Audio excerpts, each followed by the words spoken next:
اللہ الرحمن الرحیم۔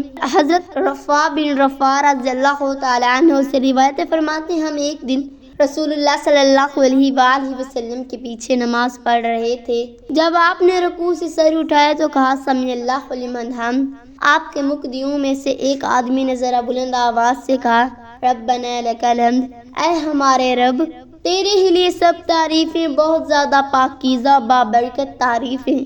جب اللہ کے رسول صلی اللہ علیہ وآلہ وسلم نماز سے فارغ ہوئے تو فرمایا کس شخص نے ابھی کچھ کلام کیا تھا؟ کسی نے جواب نہ دیا۔ پھر آپ نے دوبارہ فرمایا کس آدمی نے نماز میں کلام کیا تھا؟ میں نے کہا اے اللہ کے رسول صلی اللہ علیہ وآلہ وسلم وہ میں تھا۔ آپ نے فرمایا تو نے کسے کہا تھا؟ میں نے کہا تھا الحمدللہ۔ نبی کریم صلی اللہ علیہ وآلہ وسلم نے فرمایا قسم اس ذات کی جس کے ہاتھ میں میری جان ہے، 30 سے زائد فرشتے اس کلمے کی طرف لپکے تھے کہ کون انہیں لے کر اوپر چڑھتا ہے۔ حضرت ابو ہریرہ رضی اللہ تعالیٰ عنہ فرماتے ہیں کہ نبی کریم صلی اللہ علیہ وآلہ وسلم نے فرمایا کہ جب امام سمیع اللہ لمن حمد کہے تو ربنا لک الحمد کہو، کیونکہ جس کا یہ کہنا فرشتوں کے کہنے کے ساتھ ہوگا اس کے پچھلے تمام گناہ بخش دیے جائیں گے۔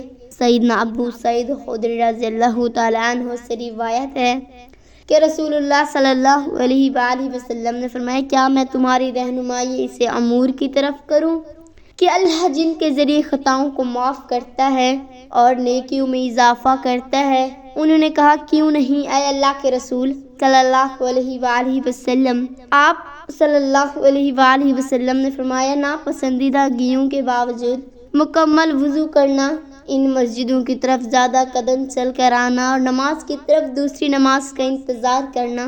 میں تم میں سے جو آدمی اپنے گھر سے وضو کر کے نکلتا ہے اور مسلمانوں کے ساتھ ایک نماز ادا کر کے اسی جائے نماز میں دوسری نماز کے انتظار میں بیٹھا جاتا ہے تو فرشتے اس کے لیے یہ دعا کرتے ہیں اے اللہ اس کو معاف کر دے، اے اللہ اس پر رحم فرما۔ جب تم نماز کے لیے کھڑے ہو تو اپنی صفوں کو برابر اور سیدھا کیا کرو اور شگافوں کو پر کر دیا کرو۔ بے شک میں تم اپنے پیچھے سے دیکھتا ہوں، جب تمہارے امام اللہ اکبر کہے تم اللہ اکبر کہو، جب وہ رکوع کرے تو تم رکوع کرو، اور جب وہ سمیع اللہ لمن حمد کہے تو تم ربنا لک الحمد کہو۔ بے شک مردوں کی بہترین صف اگلی صف ہے اور بری صف پچھلی صف ہے، اور عورتوں کی بری صف اگلی اور ان کی بہترین صف پچھلی ہے۔ اے عورتوں کی جماعت جب مرد سجدے میں جائے تو تم اپنی نگاہوں کو نیچا رکھا کرو تاکہ مرد جب سجدے میں جائے تو تم ان کے پوشیدہ جسمانی اعضاء کو نہ دیکھ سکو۔ جب نبی کریم صلی اللہ علیہ وآلہ وسلم مدینہ منورہ میں تشریف لائے تو یہاں کے بلند حصے میں بنی امرا بنی عاص کے ہاں اترے اور یہاں 24 راتیں قیام کیا۔ پھر نبی کریم صلی اللہ علیہ وآلہ وسلم نے بنو نہار کو بلایا بھیجا تو وہ تلواریں لٹکائے ہوئے آئے۔ حضرت انس رضی اللہ تعالیٰ عنہ نے کہا کیا میری نظروں کے سامنے نبی کریم صلی اللہ علیہ وآلہ وسلم اپنی سواری پر تشریف فرمائے ہیں، جبکہ ابو بکر صدیق رضی اللہ تعالیٰ عنہ نے فرمایا آپ صلی اللہ علیہ وآلہ وسلم کے پیچھے بیٹھے ہوئے ہیں اور بنو نہار کے لوگ آپ صلی اللہ علیہ وآلہ وسلم کے چاروں طرف ہیں، یہاں تک کہ آپ صلی اللہ علیہ وآلہ وسلم نے حضرت ابو ایوب رضی اللہ تعالیٰ عنہ کے گھر کے سامنے اترے، اور آپ صلی اللہ علیہ وآلہ وسلم یہ پسند کرتے تھے کہ جہاں بھی نماز کا وقت آ جائے فوراً نماز ادا کر لیں۔ آپ جہاں بھی اذان آتی وہاں پہ آپ نماز ادا کر لیتے تھے۔ آپ بکریوں کے باڑوں میں بھی نماز پڑھ لیتے تھے۔ پھر آپ نے یہاں مسجدیں بنوانے کے لیے حکم فرمایا، چنانچہ بنو نجار کے لوگوں کو آپ صلی اللہ علیہ وآلہ وسلم نے بلوا کر فرمایا کہ اے بنو نہار تم اپنے اس بات کی قیمت مجھ سے لے لو، کہ انہوں نے جواب دیا نہیں یا رسول اللہ صلی اللہ علیہ وآلہ وسلم اس کی قیمت ہم صرف اللہ سے مانگتے ہیں۔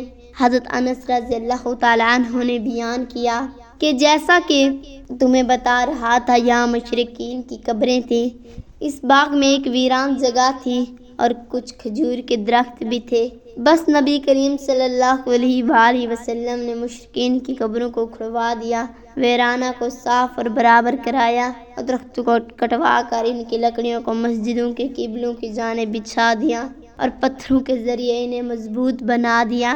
صحابہ پتھر اٹھاتے ہوئے رزق پڑھتے تھے اور نبی کریم صلی اللہ علیہ وآلہ وسلم بھی ان کے ساتھ تھے اور یہ کہہ رہے تھے کہ اے اللہ، آخرت کے فائدے کے علاوہ اور کوئی فائدہ نہیں، پس ان ساروں مہاجرین کی مغفرت فرما۔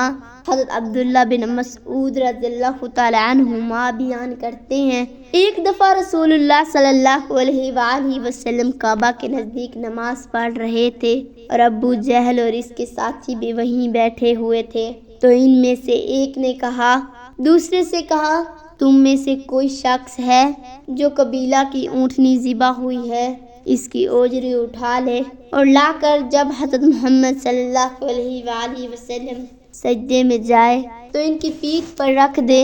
یہ سن کر ان میں سے ایک سب سے زیادہ بدبخت آدمی اٹھا اور وہ اجری لے کر آیا اور دیکھتا رہا۔ جب آپ صلی اللہ علیہ وآلہ وسلم نے سجدہ کیا تو اس نے اس اجری کو آپ کے دونوں کندھوں کے درمیان رکھ دیا۔ حضرت عبداللہ بن مسعود رضی اللہ تعالیٰ عنہ کہتے ہیں، میں یہ سب کچھ دیکھ رہا تھا مگر کچھ نہ کر سکتا تھا، کاش اس وقت مجھ میں روکنے کی طاقت ہوتی۔ حضرت عبداللہ رضی اللہ تعالیٰ عنہ کہتے ہیں کہ وہ ہنسنے لگے اور ہنسی کے مارے لوٹ پوٹ ہونے لگے اور رسول اللہ صلی اللہ علیہ وآلہ وسلم سجدے میں تھے، گوشت کی وجہ سے اپنا سر نہیں اٹھا سکتے تھے، یہاں تک کہ حضرت بی بی فاطمہ الزہرا رضی اللہ تعالیٰ عنہا آئیں اور وہ بوجھ آپ کی پیٹ سے اتار کر پھینکا۔ تب آپ صلی اللہ علیہ وآلہ وسلم نے سر اٹھایا، پھر 3 بار فرمایا، یا اللہ تو قریش کو پکڑ لے۔ یہ بات ان کافروں پر بہت بھاری ہوئی ہے کہ آپ صلی اللہ علیہ وآلہ وسلم نے انہیں بد دعا دے دی۔ حضرت عبداللہ کہتے ہیں کہ وہ سمجھتے تھے کہ اس شہر مکہ میں جو دعا کی جائے وہ ضرور قبول ہوتی ہے۔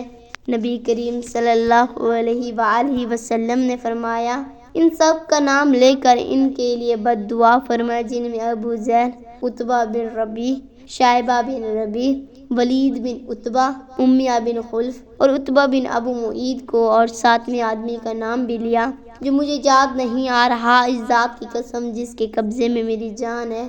جن لوگوں کے لیے نبی کریم صلی اللہ علیہ وآلہ وسلم نے بد دعا فرمائی تھی، میں نے ان کی لاش کو بدر کے کنویں میں پڑا ہوا دیکھا۔ اللہ پاک ہمارے نبی پاک صلی اللہ علیہ وآلہ وسلم کی دعاؤں کے طفیل ہماری بخشش فرما، آمین۔ ناظرین، اللہ پاک سے دعا ہے کہ اللہ پاک ہمیں ان تمام احادیث پر عمل کرنے کی توفیق عطا فرمائے، آمین۔ میرا پڑھنا اور آپ کا سننا اللہ تعالیٰ اپنی بارگاہ الہی میں منظور و مقبول فرمائے، آمین۔ اپنا خیال رکھیے گا، دعاؤں میں یاد رکھیے گا، آمین یا رب العالمین۔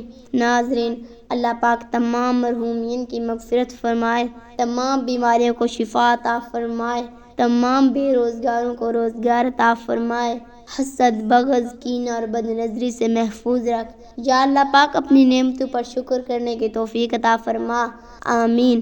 ناظرین، کمنٹ باکس میں اللہ تعالیٰ کے 99 ناموں میں سے ایک نام ضرور ٹائپ کریں، شکریہ۔